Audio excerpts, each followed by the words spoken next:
이 시간 오후 예배에 나오신 모든 성도님들 사랑하고 축복합니다. 옆에 또 좌우 앞뒤에 앉아 계신 성도님들께 이렇게 한번 인사하겠습니다. 말씀으로 시험을 이깁시다. 네, 말씀으로 시험을 이기고 늘 주님의 능력으로 강건하시는 성도님들 되시기를 소망합니다. 네, 우리는 세상을 살아가면서 여러 가지 크고 작은 고난을 만날 때가 있습니다. 그럴 때 대부분의 사람들은 왜 하필 나에게 이런 고난이 닥친 거지? 하면서 불평하거나 원망을 하곤 합니다. 그런데 고통에 답하다라는 책의 저자인 팀 켈러는 자신의 책 고통에 답하다라는 책을 통해서 고난은 이전보다 하나님을 알아가는 길, 주님을 더 섬기고 닮아가는 길로 받아들여야 한다라고 말하고 있습니다. 여러분들께서는 이 팀 켈러가 하는 말에 공감을 하십니까? 고난을 통해 하나님을 조금 더 알아가고 주님을 더 섬기고 닮아가는 것이 맞다라고 생각을 하십니까? 지금 우리가 겪고 있는 고통을 통해 고난을 통해 하나님을 더 알아가고 주님을 닮아가는 길을 살아가는 모든 성도님들 되시기를 소망합니다. 오늘 본문에서는 우리가 세상을 살아가면서 겪는 크고 작은 여러 가지 고난이 우리에게 오히려 축복이 된다라고 이야기하고 있습니다. 본문 2절 말씀입니다. 함께 보도록 하겠습니다. 내 형제들아 너희가 여러 가지 시험을 당하거든 온전히 기쁘게 여기라. 아멘. 하나님께서는 오늘 본문 2절 말씀을 통해서 우리가 세상을 살아가면서 겪는 크고 작은 여러 가지 시험을 만날 때 그 모든 시험을 다 기쁨으로 여기고 기쁘게 생각해야 한다라고 말씀하고 계십니다. 우리는 고난과 시험이라고 하는 이 어려움 앞에서 기뻐할 수 있어야 한다는 것인데 이것이 단순한 세상에 대한 초연함이 아니라 하나님의 간섭하심을 기대하는 기쁨이 있기 때문에 우리는 이 고난을 통해 기뻐할 수 있어야 한다라는 것입니다. 우리에게 닥쳐오는 이 고난과 시험, 이 어려움들을 통해서 역사하시고 우리에게 간섭하시는 하나님을 발견하고 그 고난과 시험이 가져올 결과에 대해서 온전히 기뻐해야 한다는 것입니다. 시험을 가르치는 헬라어는 페이라스 모이스로 이 뜻은 악에 빠지도록 유혹하는 유혹이나 미혹을 가리키기도 하고 혹은 외부에서 힘이 가해져서 겪게 되는 시련을 의미하기도 합니다.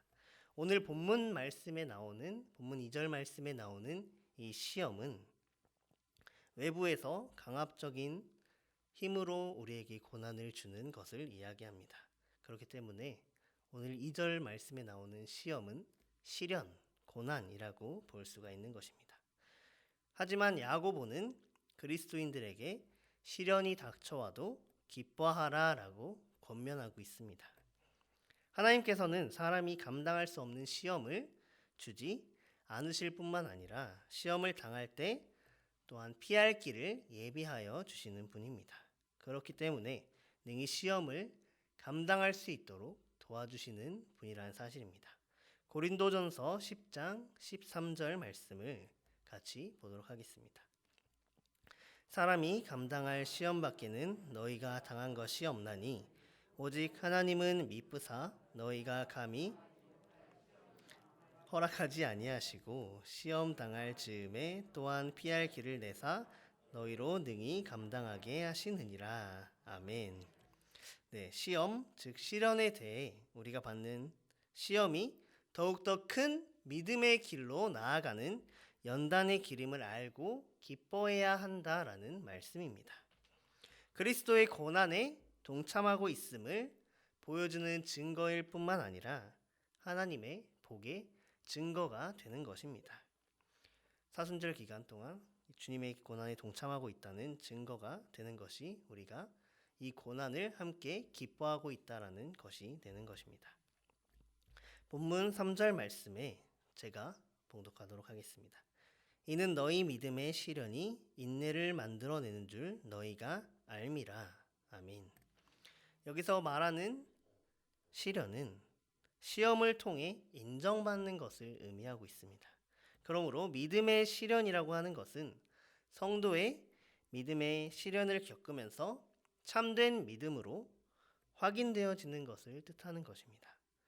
여기서 믿음을 시험하는 행위 혹은 믿음을 시험하는 수단으로서 시험을 우리에게 주고 있다라고 이야기하고 있습니다. 하나님의 계시와 거룩한 목적에 대한 지식을 형성하게 하고 진정으로 하나님을 신뢰할 수 있도록 해주는 것이 바로 고난이다라고 하는 것입니다. 그렇기 때문에 앞서 말한 것처럼 우리는 시험을 당할 때 기뻐해야 한다라는 것입니다. 3절 하반절에 보면 너희가 알미라 라고 기록된 것을 볼 수 있습니다. 이 말씀은 너희가 확실하게 알았다라는 것을 우리에게 말씀하고 있는 것입니다. 믿음의 시련이 인내를 만들어내는 줄을 너희가 확실히 알미라 라고 우리에게 권면하고 있습니다. 프랑스의 종교개혁자이자 신학자인 칼뱅은 이에 대해서 성도가 악을 극복하는 실제적인 경험을 통해 위기 상황 가운데 우리를 도우시는 하나님의 도움의 가치를 깨닫는 것이라고 이야기한다고 합니다. 그런데 시련에 대한 이와 같은 야고보의 표현은 바울에게도 똑같은 맥락으로 나타나고 있음을 확인할 수 있습니다. 로마서 5장 3절 4절 말씀을 함께 보겠습니다. 다만 이뿐 아니라 우리가 환난 중에도 즐거워하나니 이는 환난은 인내를, 인내는 연단을, 연단은 소망을 이루는 줄 알미라. 아멘. 우리는 로마서 5장 3절 4절 말씀에 기록된 이 말씀처럼 환난 중에 믿음으로 즐거워해야 합니다. 왜냐하면 환난은 인내를 만들어내고 인내는 연단을 만들어내고 연단은 마침내 소망을 이루어내기 때문입니다. 믿음의 시련은 환난을 견딜 수 있는 힘을 더해준다라는 것입니다. 우리는 세상을 살아가면서 크고 작은 어려움들, 시험들을 당합니다. 그럴 때마다 많은 이들이 믿음을 포기하곤 합니다. 때로는 하나님을 원망하고 신앙을 저버리기도 합니다. 그러나 그 어둠의 터널을 빠져나오게 되면 그 고난을 이겨내고 나면 더욱더 성숙한 신앙의 자리에 서 있는 자신의 모습을 발견할 수 있습니다. 성숙한 사람이라고 하면 인내력을 충분히 발휘하여 조금도 부족함이 없는 완전한 사람이라고 하고 있습니다. 야고보가 쓴 편지를 받아본 이들도 믿음의 시련이 유익하다라는 사실을 알고 있었습니다. 알고 있지만 그 고통의 시간이 너무 길고 어려웠다라는 것이 문제였습니다. 사랑하는 성도님들, 누가 성숙한 사람입니까?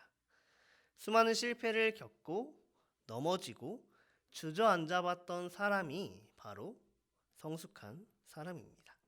왜냐하면 그들은 다시 일어났기 때문입니다.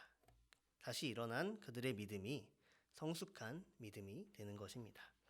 잠언 26장 16절 말씀에는 7번 넘어져도 8번 일어나는 사람이 의인이다 라고 기록하고 있습니다. 이처럼 넘어지고 깨지고 주저앉더라도 다시 일어나는 믿음이 성숙한 믿음인 것입니다. 이렇게 다시 일어난 이들이 온전한 신앙인으로 다시 살아갈 수 있는 것입니다. 이렇게 되기 위해서는 큰 시험과 환난을 통과하고 불시련도 기쁨으로 감당해야 한다라는 것입니다. 베드로전서 4장 12절 13절 말씀에 이렇게 말씀하고 있습니다. 함께 보도록 하겠습니다. 사랑하는 자들아 너희를 연단하려고 오는 불시험을 이상한 일 당하는 것 같이 이상히 여기지 말고 오히려 너희가 그리스도의 고난에 참여하는 것으로 즐거워하라. 이는 그의 영광을 나타내실 때에 너희로 즐거워하고 기뻐하게 하려 함이라. 아멘. 이 말씀처럼 우리는 늘 크고 작은 시험에 마주합니다. 그럴 때마다 우리는 시험이 없는 세상에서 살고 싶다라고 생각하곤 합니다. 시험은 우리가 사는 일생 동안 계속해서 찾아옵니다. 시험을 받지 않는 사람 또한 없습니다. 나만 당하는 것이 아니라 누구나 시험을 당한다는 것입니다. 우리가 겪는 시험의 시간이 너무나도 길고 흑암과 같은 시간처럼 여겨지는 것이 문제라면 문제일 수 있습니다. 시편 88편의 기자는 14절에서 18절 말씀을 통해 이렇게 고백합니다. 제가 봉독하겠습니다. 여호와여, 어찌하여 나의 영혼을 버리시며 어찌하여 주의 얼굴을 내게서 숨기시나이까? 내가 어릴 적부터 고난을 당하여 죽게 되었사오며 주께서 두렵게 하실 때에 당황하였나이다. 주의 진노가 내게 넘치고 주의 두려움이 나를 끊었나이다. 이런 일이 물같이 종일 나를 애우며 나를 둘러쌌나이다. 주는 내게서 사랑하는 자와 친구를 멀리 떠나게 하시며 내가 아는 자를 흑암에 두셨나이다. 아멘. 이 시편 88편의 마지막 단어는 흑암입니다. 여기서 말하는 흑암을 문자 그대로 해석하면 내 유일한 벗, 내 가장 가까운 벗이 바로 흑암이다라는 것입니다. 이것이 시편 88편의 기도의 끝입니다. 우리는 세상을 살아가면서 여러 가지 크고 작은 고난을 만날 때 분노와 슬픔, 두려움과 절망 등 여러 가지 감정에 빠지게 됩니다. 그리고 그런 상황에서 하나님께 감사하기보다 하나님께서 나에게 이런 은혜를 주셨었지라고 생각하고 감사하기보다 시편 88편에서 이야기했던 것처럼 하나님, 왜 제가 힘들 때 제 옆에 계시지 않으셨나요? 라는 그런 한탄을 주님께 하곤 합니다. 시편 88편의 마지막 구절은 흑암만이 가장 가까운 친구입니다. 흑암이 하나님 당신보다 나에게 더 좋은 친구가 됩니다. 당신과 함께하느니 저는 흑암을 선택하겠습니다. 흑암이 당신보다 더 위로가 됩니다. 라고 고백을 하고 있다는 것입니다. 그 긴 시간 동안 흑암 가운데 있었기 때문에 하나님의 위로를 받는 것보다 흑암이 내 더욱더 친한 친구다라고 고백하는 모습을 볼 수 있습니다. 하나님을 향한 절망과 분노, 원망으로 끝이 나버리는 것입니다. 이러한 모습이 우리가 시험을 당할 때, 우리가 시험을 겪을 때의 모습은 아닌지 돌아보아야 합니다. 크고 작은 여러 가지 고난이 하나님을 더 깊게 만날 수 있도록 도와주는 도구가 된다는 사실을 믿고 기뻐할 수 있는 성도님들 되시기를 소망합니다. 그 고난이 우리에게 너무나 큰 축복이 된다는 사실 또한 기억하시기 바랍니다. 로마서 8장 18절 말씀입니다. 생각하건대 현재의 고난은 장차 우리에게 나타날 영광과 좋게 비교할 수 없도다. 아멘. 현재 눈앞에 다가와 있는 이 고난은 마치 감추어져 있는 것처럼 보이지만 장차 우리 앞에 나타날 영광은 그 어떤 것과도 비교할 수 없다라는 것입니다. 이렇게 고귀하고 값진 영광에 비하면 우리가 지금 현재 당하고 있는 이 고난은 잠시 머물렀다 사라지는 그런 하찮은 것이라고 생각할 수 있는 것입니다. 요한복음 1장 2절에는 이렇게 기록되어 있습니다. 영접하는 자, 곧 그 이름을 믿는 자들에게는 하나님의 자녀가 되는 권세를 주셨으니. 아멘. 내 눈앞에 보이는 현실이 어둡고 막막하고 고난의 연속이라 할지라도 분명한 것은 하나님의 나라는 반드시 온다라는 것입니다. 그리고 하나님께서는 우리를 하나님의 자녀 삼아주셨다라는 것입니다. 소망이 없는 자들에게 고난은 그냥 고통 그 자체일 수 있지만 하나님의 자녀로서 약속된 영원한 생명이 있는 우리에게는, 소망이 있는 우리에게는 고난 그 자체로 보기보다 그 뒤에 주어질 하나님의 영광을 바라보아야 합니다. 그렇기 때문에 우리는 여러 가지 시험으로 말미암아 받게 되는 그 고난을 축복으로 여기고 기쁨으로 받아들여야 한다라는 것입니다. 내 눈앞에 보이는 문제를 먼저 보는 것이 아니라 뒤에 그 문제를 담고 있는 하나님을 목격해야 한다라는 것입니다. 우리가 겪고 있는 고난은 장차 우리에게 나타날 영광과 비교할 수 없기 때문입니다. 그렇기 때문에 우리는 인내할 수 있고 참을 수 있고 견뎌낼 수 있다라는 것입니다. 인생의 크고 작은 여러 가지 고난으로 인해 잠깐 숨이 턱 하고 막힐 때는 천국 소망을 품고 하나님의 영광을 생각하며 하나님의 은혜와 사랑을 끊임없이 묵상함으로 그런 고난과 역경들을 이겨낼 수 있는 성교회 모든 성도님들 다 되시기를 소망합니다. 하나님께서는 우리를 하나님의 계획하심 안에서 귀한 도구로 사용하시려 하고 있습니다. 그렇기 때문에 우리에게 연단과 인내의 고난을 허락하여 주시는 것입니다. 고린도후서 1장 4절 말씀입니다. 함께 보도록 하겠습니다. 우리의 모든 환난 중에서 우리를 위로하사 우리로 하여금 하나님께 받는 위로로서 모든 환난 중에 있는 자들을 능히 위로하게 하시는 이시로다. 아멘. 그리스도인으로서 겪는 모든 일에는 다 의미와 목적이 있습니다. 하나님께서는 여러 가지 환난을 고난을 당하게 하실 때마다 위로를 함께 주시는 분이십니다. 우리가 하나님께 받은 위로를 통해 여러 환난을 당한 사람들을 위로할 수 있게 해주시는 분이십니다. 이처럼 하나님께서는 우리를 가장 낮은 곳으로 보내셨습니다. 낮은 곳에서 고통하는 신음소리를 듣게 하시고 수많은 소외된 영혼들을 보게 하셨고 그 고난이 축복이 되게 해주셨습니다. 십자가 앞에 철저히 무릎 꿇게 하셨습니다. 옛날 서양 격언에 이런 말이 있다고 합니다. 생각이 바뀌면 행동이 바뀌고 행동이 바뀌면 운명이 바뀐다 라는 말이 있습니다. 시련에 대한 인식이 바뀔 때, 새롭게 정리될 때 시련을 맞이하는 우리의 삶의 태도, 즉 행동이 바뀌게 되고 기쁜 마음으로 인내를 온전히 이루어갈 때 우리의 삶 또한 바뀌게 된다라는 것입니다. 그러한 삶의 결과가 오늘 본문 4절에 기록된 말씀입니다. 4절 말씀 함께 보겠습니다. 인내를 온전히 이루라. 이는 너희로 온전하고 구비하여 조금도 부족함이 없게 하려 함이라. 아멘. 온전하고 구비하여 조금도 부족함이 없는 성도가 되는 것입니다. 온전한 것은 성숙함을 의미하는 것입니다.